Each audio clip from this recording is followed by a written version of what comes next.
மாமரத்துல குரங்குமாய் குந்தி திரியுதா உனக்கு அப்புறம் பொண்ண கதியார அப்போ மாமரத்துல மாங்காயெல்லாம் காய்ச்சி கிடக்கு அதை குரங்கு தின்னுது அதை பாதுகாத்து எடுத்தா தான் கல்யாணத்துக்கு தாலி கட்டுறதுக்காக நம்மளுக்கு காசா போகும். சுப்பர்றா சுப்பர்றா மகன் எல்லாம் சரியாயிட்டு எனக்கு. எங்க பாத்திரிக்கா இந்த பக்கத்துல மகன் பவுனியாதான். அப்ப எனக்கு மட்டக்குழப்புல ஒரு இடத்தையும் எனக்கு பொண்ணு இல்லை. உனக்கு இருக்குதா மகன், ஆனா எனக்கு விருப்பம் இல்லை மகன். அப்ப உண்ட சௌரியத்துக்கு ஏத்த மாதிரி தான் பொண்ணு பாத்திக்கானே மகன் பொன் படித மகன். இப்படி என்றா சரிதான் முன்ன வேலையை பாருங்கள், அடுத்தடுத்த வேலைகளை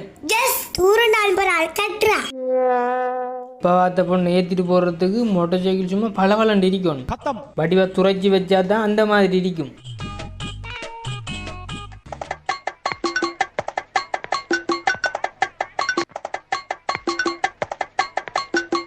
என்னப்பா கடை சோகமா வாரியல் சரி விட்டு வராது மகன். எனக்கு தெரியும் இப்போ அது சரிப்பட்டு வராண்டு. எப்படிமா உனக்கு தெரியாது? அப்போ இந்த சாரங்கட்டையும் ஆலயம் பார்த்தா எங்கப்பா பொண்ணு கொடுப்பானுங்க. இந்த சாரங்கத்துல வரதுக்கு பொன் தரதுக்குன்னு சம்மந்தம் ஏற்கனவே ஒரு பிள்ளை இருக்கு மகன். அப்போ சர்வ் பண்ணி பார்த்து கட்டி குடிக்கலாப்பா. உங்களை சொன்னதுக்கு பிள்ளை கறியை கட்டி கொடுக்கப்படா.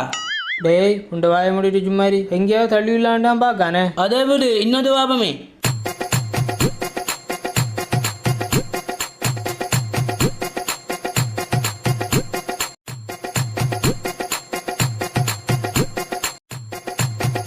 டே அண்ணா அப்பா உனக்கு பச்சை துரோகம் செய்யறாரா? பார்த்தையா வேற முக்கியமான வேலையை விட்டு போட்டு நல்ல படுக்க படுக்காரு வேறு. அப்போ அப்பா உனக்கு பொண்ணு பார்க்குற வேலை இல்லையே, எலும்புப்பா. இவன் ஒருத்தர் எப்போ அதை போன் பண்ணு எல்லாம் முடிச்சு போடுதான் வந்து படுக்கமன். அதுதான் நீ பார்த்த அப்பா இந்த விஷயத்தில் வித்த காரால் தான். என்னப்பா முதலே மாதிரி ரிட்டையா பார்த்து விட்டியோ? அதுக்கு பயப்பில்லை மகன், இது மாதிரி எடுக்கல மகன்.